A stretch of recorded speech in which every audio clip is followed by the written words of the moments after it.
Hey, what's up, everybody? It's your boy Romeo Johnson. Thank you guys so much for joining me tonight. We will be talking about the incredible Vesta Williams. For those of you who don't know who Vesta Williams is, she was an incredible singer. She sang R&B, she sang jazz, she sang funk, beautiful big ballads. As well, she was a comedian in her own right. So if you don't know her, please look her up and check her out. You'll be blown away with the talent that this lady was and that she brought to the world. Vesta was born 1957, December 1st in Coshocton, Ohio. She lived 53 years, and then she left us on September 22nd, 2011. In those few years, she touched a lot of lives. She inspired a lot of people. She opened a lot of doors, and we're going to talk about the rise and the fall of her career and her life. The good, bad, and the ugly. I want to talk to you guys and share with you how I met Vesta, how I became friends with her, how we became almost like brother and sister, my experiences singing with her. But even more so, I want to bring in other friends of Vesta to talk to you about their experiences, because I ultimately want you guys to understand that she was much more than the lady that sang the hit song Congratulations, or Sweet Sweet Love, or Special, or Don't Blow a Good Thing, or Once Bitten, Twice Shy. There were quite a few people in Vesta's life, but there was a handful of people that I know she considered special friends, and I'm going to be reaching out to some of them to just share their experiences, not just the singer, the friend, the personality, the inspiration, the motivator, all of this, because I want you guys to understand who Vesta was. And that's what this series is all about. Who was Vesta Williams really? Thank you for joining me, and we're going to get started right now. So I want to start off with my experience with Vesta, how I met Vesta. So for me, I moved to California from Chattanooga, Tennessee around 1986. I met Vesta around 1989. And the way that came about, to try to make a long story as short as possible, when I got to LA, one of the first people that I met was a young man named Rodney Harris, very talented multi-instrumentalist songwriter, and we became friends. We worked together a lot, writing songs, performing together. And so Rodney came to me one day and he said, "Hey, have you ever heard of this new lady named Vesta Williams?" And I was like, "Nah, I've never heard of this lady. Who is that?" He said, "I just bought her cassette. I think you'll love it." Notice I said cassette. For you young people, if you don't know what a cassette is, ask your mom and dad, they'll tell you. So I'm listening to this album on cassette and I was blown away. Still kind of fresh in LA. I didn't have a whole lot of money. I'm working in men's retail. So I was playing this cassette in my car every day to work and every day back. And I was blown away with this lady's voice. Rodney knew that I was a big fan of Chaka Khan. And he was like, "This lady's very similar to Chaka Khan." So I listened to these songs over and over. Every day I'm listening to them because that was my new music. I couldn't afford to go buy music from the record stores. That's right, record stores. This was before streaming. We had stores we went to. They were called Warehouse Record Store and Tower Records, where we would go in and you ask your mom and them about it. So I couldn't afford to buy new music. So I just started playing this new cassette that Rodney had given me over and over. Fell in love with every song on the doggone project. And so fast forward, I run into a good friend that I had known from when I was growing up in Chattanooga. There was a club in Chattanooga that I would perform called the Johari Lounge. It was a local club that was very popular in Chattanooga. And then there was a band that would come often from Atlanta, and it was called the Ollie Woodson Trio. So Ollie Woodson, who later on became the lead singer of the legendary Temptations, was a friend of mine from back then. That's where we met. Fast forward in California, I bumped into him. And Ollie says, "What are you doing out here?" I said, "I moved here, man. I'm pursuing this thing." He said, "Listen, I'm performing. You want to come and sit in with me and play some bass or something?" I'm like, "Yeah." I sat in with him. He ended up asking me to be the bass player in this group. And I did that for maybe a month. And then one day he realized, wait a minute, you sing as well, right? So I ended up becoming this vocalist for Ollie. And Ollie had this thing where he would do these really high riffs. And I would always just do the harmonies right with him. And we were really tight on it. He loved that. So he would showcase me a lot. We're performing one night at this club, and there was a young man in the audience just reacting to everything we did vocally. And I remember being on stage and thinking, this guy has to be a singer. And so after the show, he steps up. My friend, who is still my friend today, Will Wheaton, incredible singer, sings his face off, songwriter. and he'll sell you a house too. He says to me, so do you work with Ollie exclusively? And I'm like, nah, it's my boy, but I'm trying to work. He says, I'm gonna introduce you to some of my friends. Well, his friends turned out to be all the LA up and coming cats. It was a group of like 12 people, and I became one of the people in that clique, which was a big blessing. And everything that I've done since then, as a matter of fact, came from somebody in that group. So one of the people in that group was a guy named Tony Warren. And God rest his soul, Tony was a great singer. And he stepped to me one day and he said, hey, Romeo, I didn't realize you play bass and sing. You do both. I said, yeah, I do. He says, well, I have a really good friend who just put a record out. She's getting ready to do a tour, but her musicians just got hired for Janet Jackson's tour. So she's trying to get a whole new band together, and she's holding auditions. You should go and audition for both positions, you know. Who knows? Maybe you'll get it. And I'm like, well, hey, I'm down for that. What's her name? He says, she's a new artist. You may not have heard of her, but her name is Vesta Williams. And I'm like, whoa, wait, what? Vesta Williams? I'm like, I love Vesta Williams. Tony's like, do you know what I'm talking about? She's a new artist. Like a whole lot of people ain't hip to her yet. I'm like, no, don't blow a good thing. Once bitten, twice shy. He's like, yeah, you do know. I'm like, man, I've been listening to her every night for the past month or so, you know? He goes, oh, well, then that's great. You definitely need to go and audition. So he sets it up for me. So I'm getting to this audition. When I get there, it was a cattle call. For those of you guys who don't know what a cattle call is, that means, you know, it's open for any and everybody to come and audition. So it was crowded, much like what we see when you see those thousands of people audition for American Idol or The Voice or X Factor, those types of things. Of course, we didn't have social media, so it wasn't thousands of people, but it was hundreds. And it was a small space. And man, it was packed in there. The keyboard players had their section, and the bass players had their section, and the guitar players had their section. And we're all packed. All these musicians are packed, trying to get ready to audition for this tour. And I had my bass strapped around me, and I was sitting in the section with the bass players. And I'm just checking out everybody's vibe, because this is all still new to me. I'm from Chattanooga, Tennessee. My auditions in Chattanooga was basically for plays or something like that. So I'm just like, this is so exciting. I'm vibing. All of a sudden, Vesta comes in the room. Big energy, big personality. She walks in, she's loud, she's funny, she's bossy, and she just comes in immediately running things. I'm in total awe. I'm like, oh, this is the lady whose voice has been in my car speaker all day, every day for the past months. I'm just like, this is amazing. She comes in and gets right to work. All right, it's a whole lot of people here. We ain't got a whole bunch of time. Ain't nobody playing around. This is how we're going to do this. Now, what I'm going to do is I'm going to call one person out at a time from each section, and we're going to give you a groove, and we're going to see how quickly you catch on to it, and we're going to be taking notes. This is Tommy Organ. This is Derek Organ. These are my musicians. And this is Tim Townsend. He's one of my singers. They're going to be helping me make my decisions. This is EJ Jackson, my manager. I'm watching everything. Everybody's quiet now. And I'm looking, and I'm watching Tommy Organ's facial expression. He was probably the most expressive of all of them. Derek was expressive, but a little less. Vesta's thing was all about the shades. She had shades on, this big coat with bling on it, bedazzled out, you know, jewelry, the big hair, and she had glasses. So everything Vesta did was over the glasses. So if you were doing well, you got one of, okay. If you were doing horrible, you got, And it was that, Tommy to Derek to Vesta. I'm reading everybody's energy like, okay, this is crazy. But I'm also trying to see what they liked and what they didn't like, so I know when it's my turn how to present myself, right? So about 3 groups in, it's getting comfortable. So everyone in the room now is just kind of like grooving, and we all groove with the tracks or whatever. Vesta's sitting in the chair. She got the microphone and she's singing her songs. Now, I knew all these songs. So she's in the chair. Vesta's in the chair. She's singing. And the music is loud. So you get caught up in it. So now, because I know all the songs, I'm singing the harmonies with my bass in the section with the bass player. I'm singing the harmonies and everything, just grooving. And I don't realize that she can hear me. So she's, so don't you blow a good thing. I'm all, baby. She said, I hear the band stop. I'm like,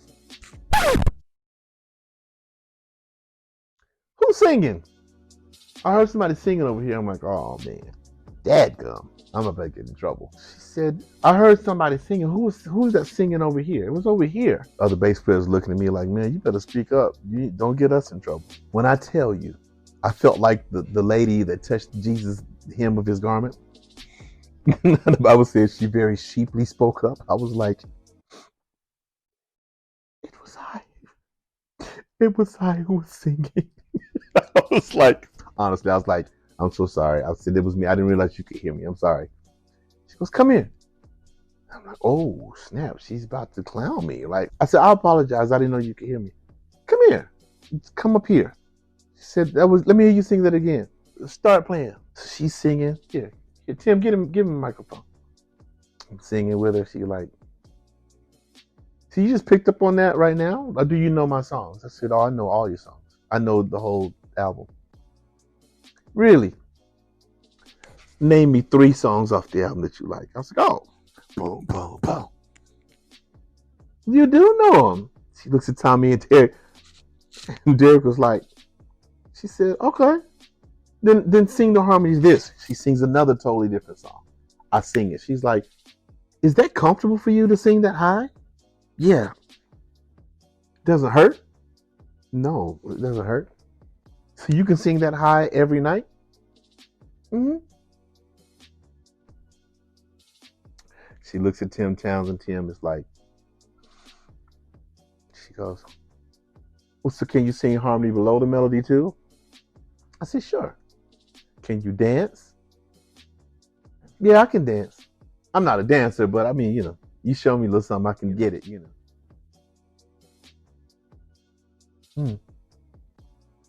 Sit down. Okay. Damn. Damn. Okay, I'll sit down. She calls up 2 or 3 other units. And then at the end of it, she looks at her watch. She goes, hey, we're done for today. Listen, guys, thank you guys so much. We're going to wrap it up for today. If you didn't get a chance to audition, or if we didn't call you up, come back tomorrow at 4 o'clock. For those of you who did perform or audition for us, we've taken notes. We'll call you by noon tomorrow if we want you to come back. But if we call you by noon, be ready to be here at 4 o'clock. If you don't get a call from us, thank you very much for coming out. Everybody's like, oh, okay. So we're grabbing our stuff. And so I'm leaving. She says, hey. What's his name? Hey. I said, me? Yeah, you come back tomorrow at 4. Okay. You want me to bring my bass? You want to hear me play bass too? Leave your bass. No, just come back tomorrow, 4 o'clock. So everybody's looking at me like, dude, you got a callback. Didn't even understand, technically what a callback was. I was like, oh yeah, okay. No, that's good, dude. You got a callback. You're the only one that got a callback. So I'm leaving, and I'll never forget, there was this big guy named Juan Nelson, and he was a bass player. He did audition that day, and he was killing. Everybody in the room was like, woo, big dude, really overweight, super humble spirit. As we were walking out, he says to Vesta, excuse me, do you have any, can you give me like a window of time that you may be calling tomorrow? Vesta says, you'll hear something before noon. He says, okay. And he turns. I pick up on everything, guys. I read people when I'm not trying to. But she says, wait, why? What's the matter? What's wrong? Come here. He says, yes. She said, come here. And it's almost like she sensed something was wrong. She said, what's the matter? Why are you asking that? What's wrong? He said, oh, my phone got cut off a while ago. I don't have, my phone's turned off. But it's a phone booth right by my house. And if you give me a time, that's kind of what I use when I'll give people that number. And I was gonna say, if you knew over time I could be there, I'll be there waiting. But it's okay. I'll just be listening out. She looked at him. She said, just come back tomorrow at 4, baby. Oh, okay. Just come back tomorrow at 4. It's okay. He says, okay. I'll be back tomorrow at 4. She turns and looks at EJ. All of her heart was just showing on her face. You saw she felt bad for him, and she was looking at EJ like, we gotta look out for him. And I just never forget, that was the first time that I spotted, whoa, she's got a big heart. We left. Came back the next day. When I got there, it was already packed already. Okay, I didn't bring my bass. I'm gonna sit in the singer section now. So I go and I sit in the singer section. Tommy and Derek were there. Tim came with her. They walked in, and she's like, "What are you doing?" "Excuse me? What are you doing?" I said, You told me to come back. You said come back tomorrow at 4. I'm like half scared and embarrassed, and she goes, "Yeah, why are you in the? Come up here with us, baby. You're with us now." "What?" She's like, "Yeah, baby, come on up here with us. You with us? Sitting here by Tim. This is Tim." I'm like, "Oh snap!" Pop up here. Tim was like, "What's up? What's up?"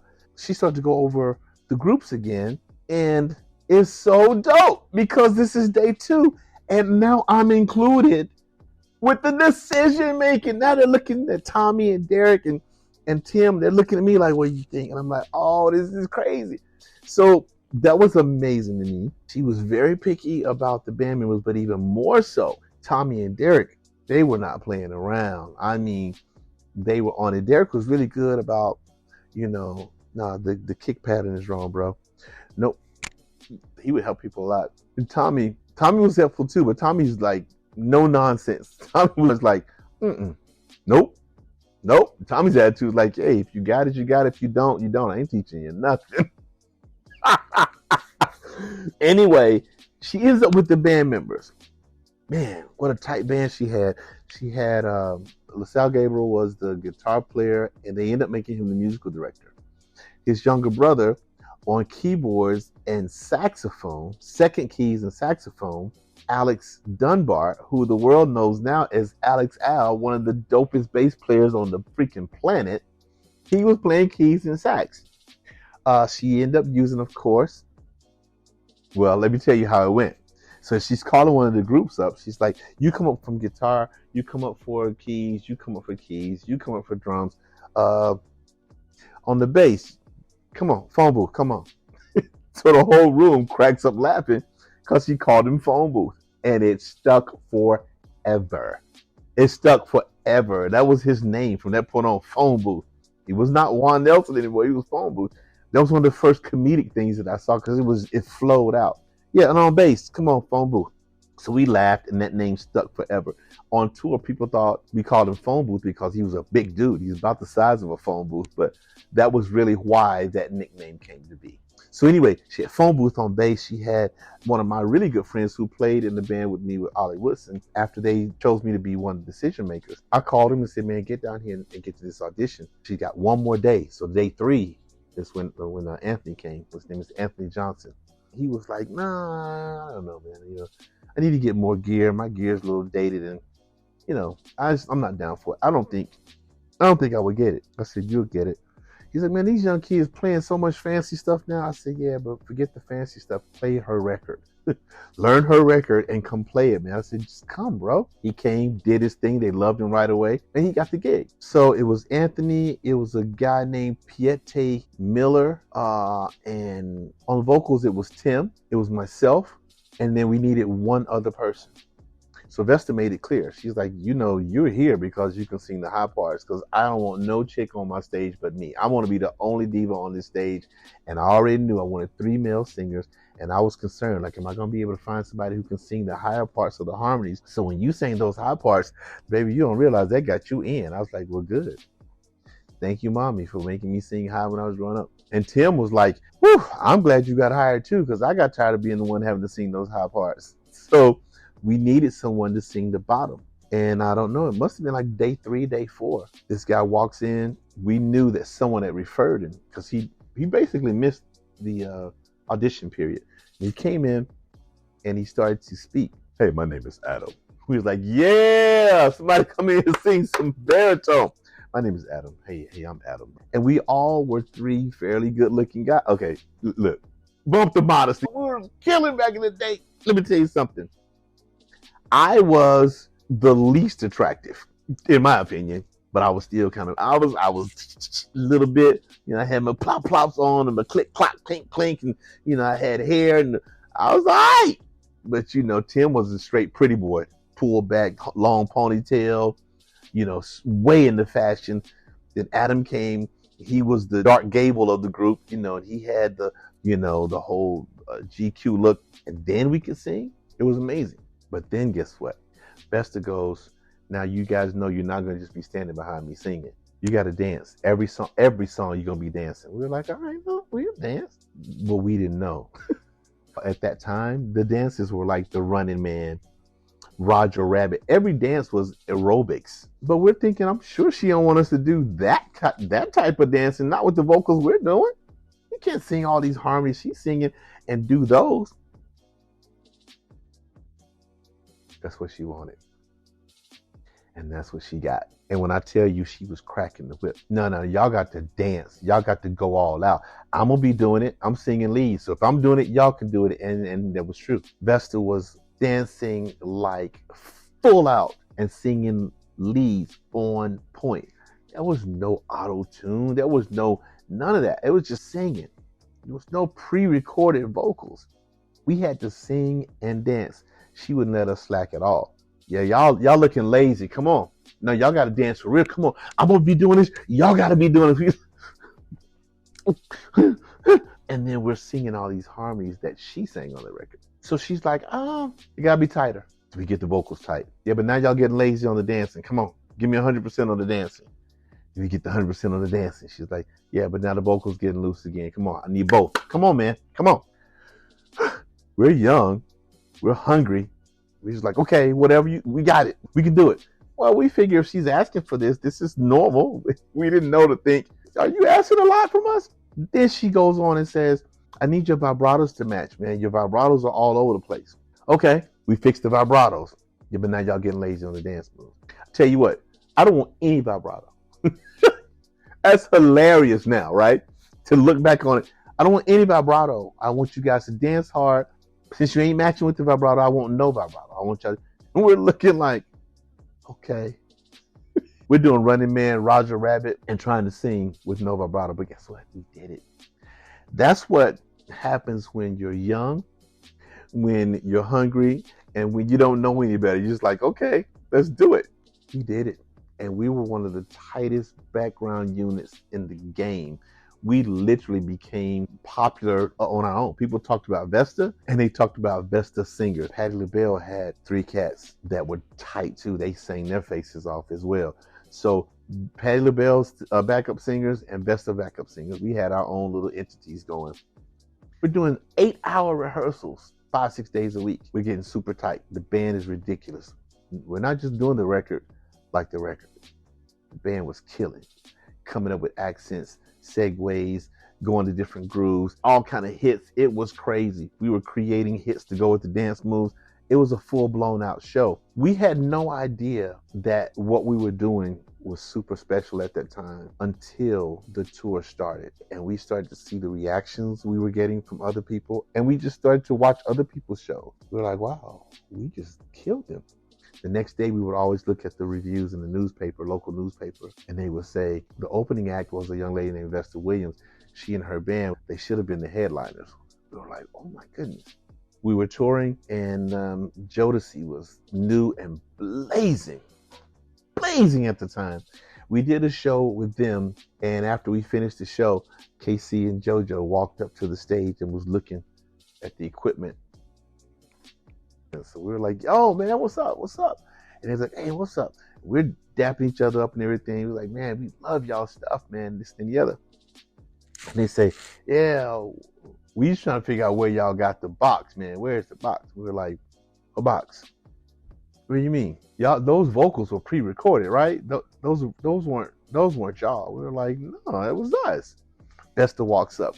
She ends up hugging, Casey and JoJo, and they're hugging her and they're greeting each other. And so they were like, yo, that wasn't them singing those parts. And Vesta's like, yes, it was. Dancing like that and singing like that? Vesta said, absolutely. So, of course, she goes, show them guys right now. Boom. We hit 3-part harmonies. And it was like, damn, that's crazy. So we had respect. When we met Teddy and Guy, I'll never forget, they came straight up to us. We were with Vesta, and they came straight up to us. They greeted Vesta, and immediately Aaron was like, y'all be singing, man. Y'all some singers, boy. So we had respect in the game. Now, here's what I cannot go without talking about.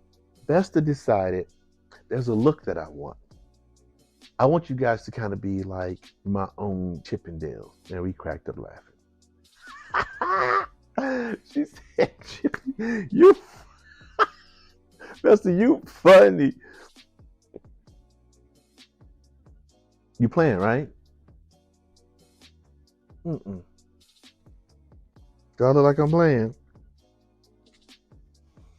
What do you mean by Chippendales? We're not about to be naked on stage. No, I'm not naked, but like I want y'all to wear like no shirts and like biker shorts, but like belts and chains and studs on your. And we were like, you gotta be. No, Adam and I were like, you gotta be kidding me. Are you serious right now? And mind you, we were young and in very good shape.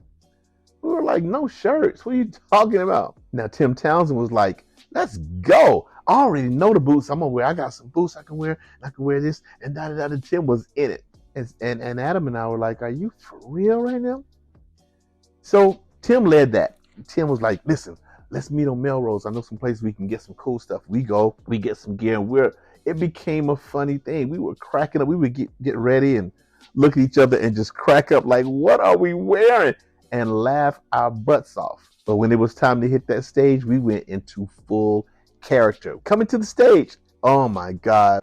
We tried to spread our little shoulders and puff our little chest up, you know, walking to the stage like this.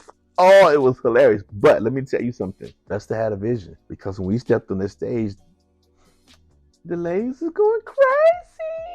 The ladies were losing their minds. They were tripping, screaming, and we were like, this is fun.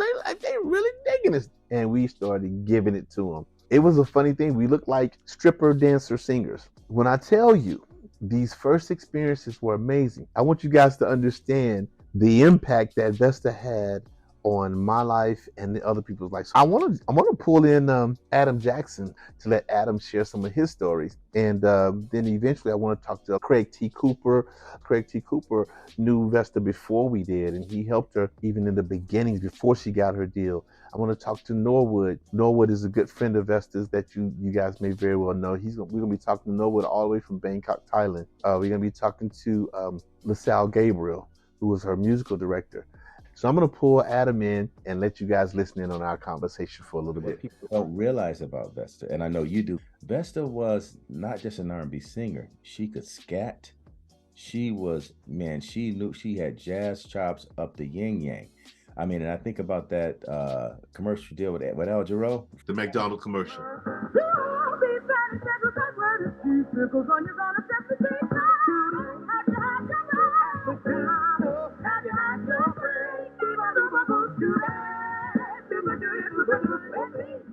I'll go and she called somebody. Oh, look, man, don't get me started, bro. Don't get me started.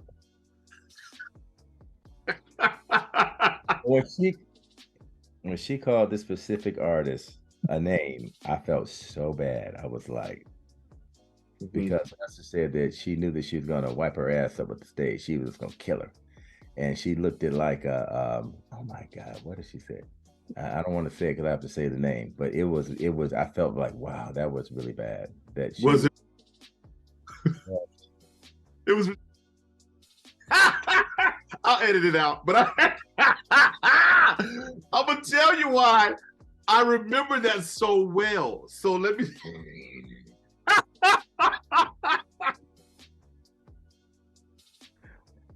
Adam, I remember it so well. So let me tell you why. Do you know why she was like that towards her? Did you know what what made that happen? I really didn't. Okay, so here's what happened, man. We were doing Philadelphia. It was Philadelphia Civic Center. I remember it like it was yesterday. And so what happened was,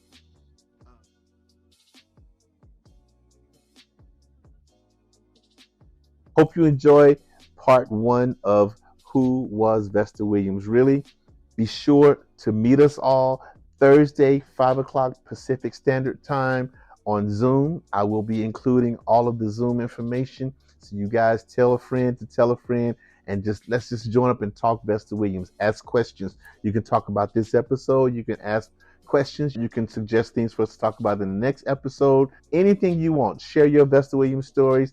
We're just having a good time celebrating Vesta's life. All right? Romeo Johnson, thank you so much for joining. God bless you.